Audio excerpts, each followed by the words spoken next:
Our project was focused on youth with asthma, and it was done by Julia Haber, Marie Strati, and Emma Winterkorn.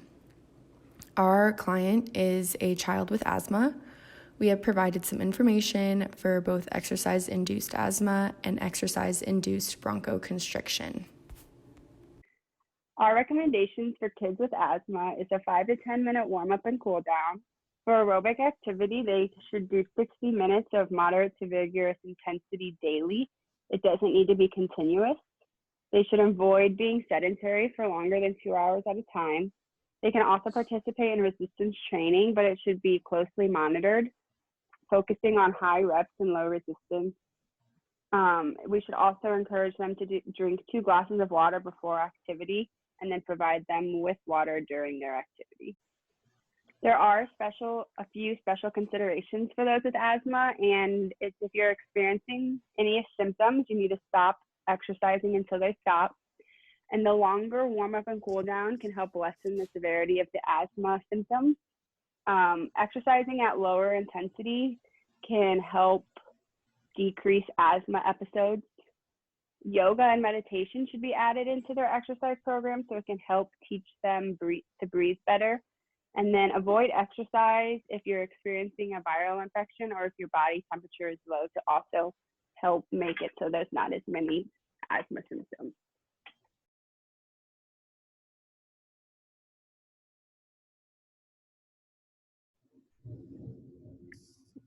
People with asthma see benefits through exercise. One of them is they have improved overall physical conditioning and functional capacity, so it can make their lungs stronger without worsening inflammation.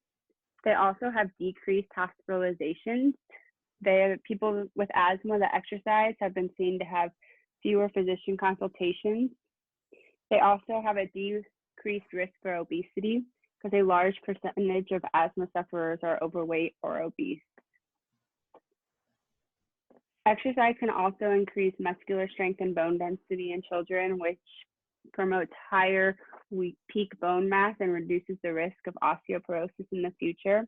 It can also improve their cardiorespiratory performance, and it can also improve their psychological factors, like it improves their mood, self-confidence, and self-esteem. And lastly, it decreases their risk for chronic disease. Inactive children are more at risk for type 2 diabetes, metabolic syndrome, hypertension, atherosclerosis, and dyslipidemia. Children with asthma should avoid these precautions. They should avoid triggers such as mold, pollen, animal dander, dust mites, and air pollutants. And they should also avoid respiratory infections that cause asthma attacks, such as colds, flus, sore throats, and sinus infections. So some nutritional considerations that children focus on is caloric intake. The caloric intake is based on their age group, gender, and weight. There is a formula for daily caloric intake, and it is 89 minus their weight in kilograms, and then you do minus 100 plus 20, and that's going to be the daily caloric intake for children underneath the age of 18. There's also a focus on vitamins. Usually children will focus on iron. There's usually a deficiency of iron in children, so it's really important to have them get at least 7 to 10 milligrams per day. Another key vitamin to focus on is calcium, as this promotes bone growth in young children. The 3 major food groups to consider as well would be carbohydrates, proteins, and fats. Carbohydrates, children need to get around 130 grams per day. Protein, children need to get about 1.05 grams per kilogram per day. And then fats, children need to get around 25 to 35% of their daily caloric intake in fats. So some foods to avoid if their child has asthma would be foods that have a lot of preservatives in it. More specifically, the preservatives of sodium bisulfite and potassium bisulfite. So these foods would include dried fruits and vegetables, packaged or prepackaged potatoes, shrimp, and pickled foods. So people think that these foods could be triggers for asthma attacks. And then food allergies can also cause similar reactions to asthma.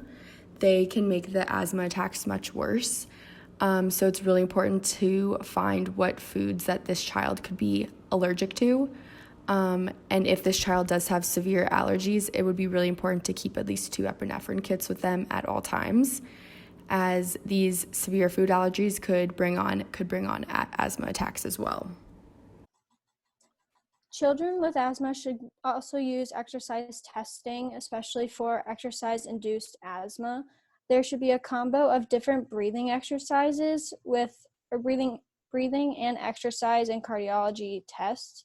They should see how the heart and lungs work together during exercise and determine if the child has exercise-induced asthma or some other kind of breathing problem during exercise. They should also measure the airflow with a spirometer test before the exercise test. The child's heart rate and heart rhythm and oxygen level should be measured during the test. Your child's doctor might order a direct flexible laryngoscopy after the test to see if your child's vocal cords are causing breathing trouble during exercise.